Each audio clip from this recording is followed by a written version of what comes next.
મેં વિચાર્યું હતું કે અમારા દોસ્તાર વચ્ચે મોટા પાયે મોટો ઝઘડો થઈ જાય. તો વાત કઈ એમ હતી કે મુન કલ્પેશભાઈ ZX ટનલ લઈને નીકળી જતા પેટ્રોલની ટોકી આપણે કલર કરવા આલ્યો તો એ લેવા આવ્યો. પેટ્રોલની ટોકી પર ઓરિજિનલ મસ્ત કલર થઈ ગયો, એક નંબર કંપની જેવો. પેટ્રોલની ટોકી મસ્ત છાપામાં લપેટી નાખી, એક નંબર, કેમ કે સ્ક્રેચ બીજા ના પડી. એમ પછી મુન કલ્પેશભાઈ નીકળી ગયા આપણે દુકાન બાજુ. ઘણા દિવસો પછી પેલા લંગડીયો ભાઈબંધ આપણો રાહુલિયો દુકાને આવ્યો. ઘણા દિવસો પછી, જેમ કે હું વહેલો આવરો ની મોડો આવે એટલે સાંજ પડતા હું રાહુલિયો કપો અમે 3 જણા નીકળી ગયા. બસ પકડવાની હતી, જવાનું હતું ઘરે. રાહુલિયો બીજો પકોડી ખાવા જતા અને 2 પકોડી એકબીજાને ઓછી મળી એટલે બે વચ્ચે થઈ ગયો મોટા મોટો ઝઘડો પાછો. અને ન્યાય મોટો થાય રહ્યો. તમારે જુઓ આખો વિડીયો જોઈ લેજો. અને આર્યા પકોડી ખાધી તો એને એવું ના થયું કે હું કહું મોઢેથી કે તાકાવી હું કે ના પાડી નહીં ખબર મોગી તમે બી નીકળો વ્યવહાર મારી ઈચ્છા ખબરાવી ના ખબરાવી. અને એક વાર શું ખબર હે સિંગર વાતો કરી આર્યા એકલા પકોડી ખાવા નિયમ ફોન કર્યો.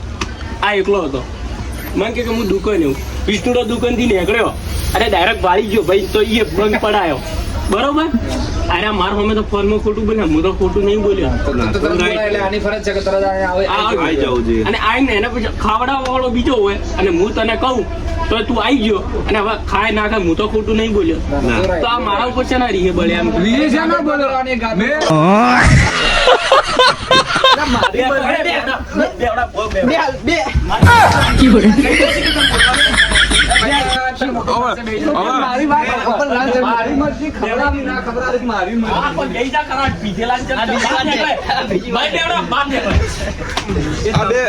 પકોડી નો ઝઘડો આ બેન જેમ રીન જતો રહ્યો.